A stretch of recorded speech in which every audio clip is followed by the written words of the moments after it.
Now, the governor of the Central Bank of Nigeria, Godwin Emefiele, says a project aimed at revamping Nigeria's National Art Theatre based in Lagos is costing the Bankers Committee almost $100 million. Mr.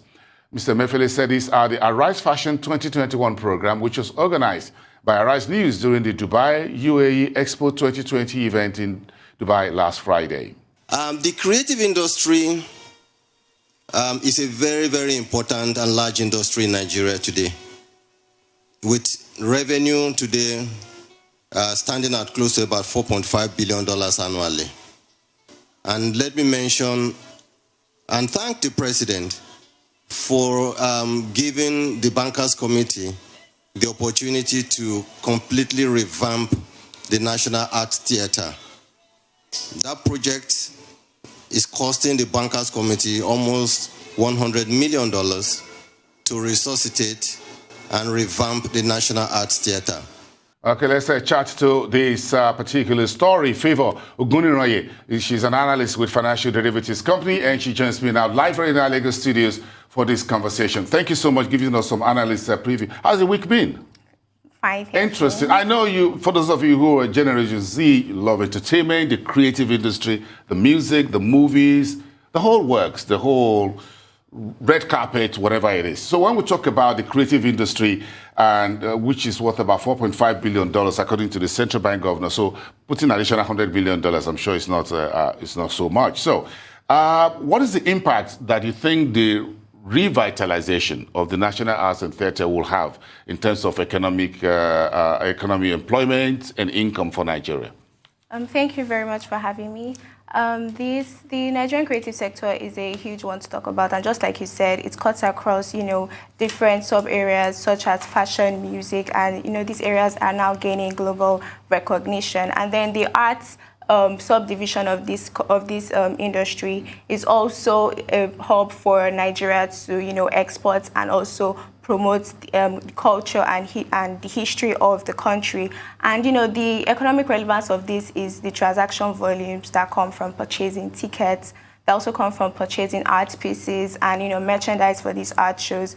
And for example, Nigeria, one of the popular art expos here in Nigeria, ArtX, has positively impacted the country in terms of, because it's a source of revenue, not just for artists themselves, but also for hotels, restaurants, and galleries as well. And one of the good things about established entities like this is the international exposure it gives to African artists, because it also pushes them to increase the quality of their work to the international standard. So in general, it just means it provides more employment opportunities in the ecosystem and also more revenue for the country. The Arise Fashion Show as well would make a great show at the National Theatre, I'm sure. But I'm sure as the central bank governor speaks, you folks who are analysts like at Financial Derivatives, your head will be spinning. This is money. So I'm sure you guys follow the money. So the Bankers Committee is the one spending this money, so it's not the central bank printing the cash. What is the economic benefit? You talk a little bit about it, but if we take it a little bit further, where do you see the wider economic impact on Nigeria, even beyond the entertainment, the arts and culture industry?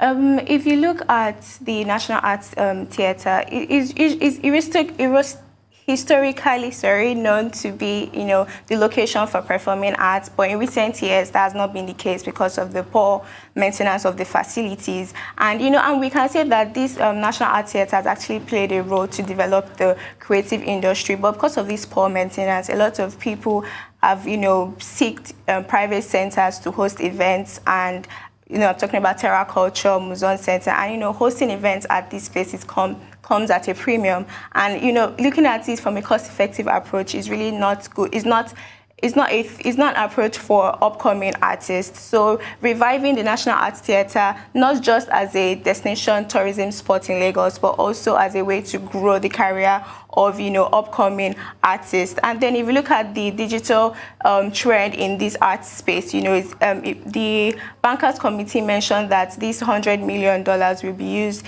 not just for art, but then music, fashion, and IT as well. So there's a growing trend there, and it's also important that there are plans in place for us to benefit and make an impact there as well. You know, the National Art Theatre can come back to life much, much bigger and much better. Yeah. And I don't really mind the other locations you mentioned, like Culture and others, should still survive. Because we're talking about 200 million Nigerians, by the way. Yeah. We need a whole lot More. more of such national theatres. We need in Kano, we need in Calabar, in Ibadan, for example, Enugu. And I'm sure the central bank governor talk about something else being built in Enugu, for example, because you don't need to come to Lagos, by the way, to experience it. So we could just spread it across the country. But here we are. This is the National Theatre that was built by the federal government, but now it's likely going to be a PPP. Do you think that's the way to go? Well, I guess so, because if you look at the history of things, the reason why they are privatizing this is due to the lack of proper funding and lack of proper maintenance of this arts center. Yes. And then the reason why there is a slow development of this National Arts Theatre is really because of the change in governance. And the thing with Nigeria, once we witness a change in governance, it's difficult for us to see that continuity of, you know, the construction and maintenance of infrastructure and capital projects that were ongoing before the onboarding of the new administration. And so that's really what slowed down these things. So the privatizing this, it has its benefits because the private sector can take on that burden of the capital expenditure, especially for a country like ours that is cash-strapped, so that way they can reallocate resources into other areas. Another thing that we can also benefit from it is the access and transfer of technology, people,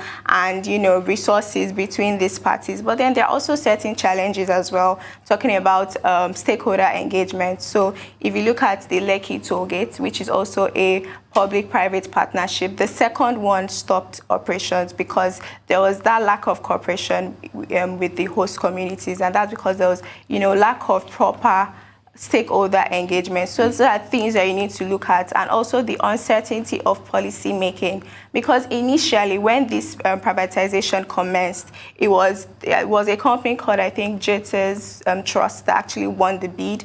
But then in 2013, there was another bidding stuff that happened, and another company won it again. And then later in 2016, they both agreed to, revive the National Arts Theatre. Yeah. But then late 2019, the government came and they said they've handed it over to the CBN and the bankers committee. Look, Favour, I just don't understand why in 21st century, a federal government of a country is running a National Arts Theatre. Excuse me, you got a few private museums in Lagos, Didi Museum and a lot of others, Adada Arts Gallery and what have you, that are owned by private individuals, and they're doing well. So why should government just build hospitals and provide good education and let let Arise News, for example, I'm not much, I'm a facts and figures, keep my nose in the stock market, but let Arise News, for example, run such a national theatre, for example, and bring the best of ideas and entertainment to the world, and bring private sector money into it. But if you take it a bit further, you think this will be profitable? How quickly do you think we should get this done before these current young generations get old? Yes, because we are seeing there's this trend with, the penetration of African art is really expanding. So it's important that we are able to, apart from, providing these facilities, we should even go back to the grassroots and, educate people about these things. There should be institutes in different parts of the country to actually see this thing go through. Yeah, I think so. We just need that place where we can exhibit all that we have across the country, north, south, west, north, central, use art and culture to bring everybody together. Will you patronize National Art Theatre if it comes back? Of course. You will? Yeah. Okay. It's a sight to behold. Yes, quite an iconic building, and it just rots in the way for decades. But it looks like this is... Well, do you think the central bank is biting out of his... going into arts and entertainment, or just an enabler? Well, we'll see about that. Okay, we'll see how it goes. Okay, thank you so much, Favour Ogunniranye. Thank you so much. We appreciate your time from Financial Derivatives Company. Enjoy your weekend, and don't forget Arise Fashion Week. Did you watch it in Dubai? No. If you miss it, you got to go online, my friend. Go and watch it online. You got a Rice Play. You got the whole world there. That's for you. But don't forget, I'm the one who told you. Okay, thank you very much. This weekend.